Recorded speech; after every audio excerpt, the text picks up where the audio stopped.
Hello everyone 2082 सालको दसैँमा चाहिँ हामी पहिलो दिन टोखा चहरेको बाटो शिवपुरी हुँदै लिखु खोला झरेर हामी पाटी भन्ज्याङको बाटो चाहिँ यो शिवपुरीको अपोजिट साइडबाट नुवाकोटको बोर्डर हुँदै हामी मेलम्ची पुगेका थियौँ।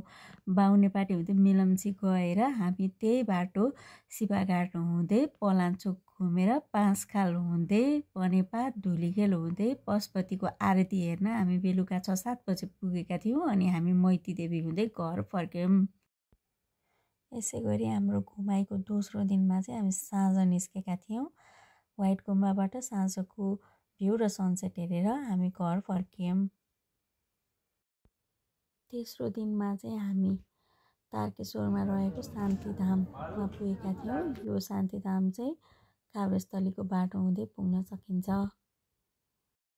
त्यसै गरी हामी दसैँको चौथो दिनको घुमाइ चाहिँ हामीले काठमाडौँको चित्तापाइलाबाट सुरु गऱ्यौँ। त्यसबाट हामी थाङकोट चन्द्रागिरी हुँदै चितलाङ पुग्यौँ। चितलाङ पुगेपछि एउटा बाटो चाहिँ मार्कु कुलेखानतर्फ जाने रहेछ भने अर्को बाटो पालुङ दामनतिर जाने रहेछ। हामी यहाँबाट चाहिँ पालुङ दामनतिर अगाडि बढ्यौँ।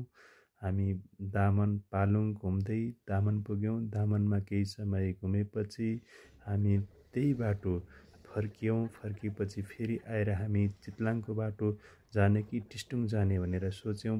त्यसबाट चाहिँ हामी टिस्टुङ नौबिसे हुँदै काठमाडौँ फर्क्यौँ।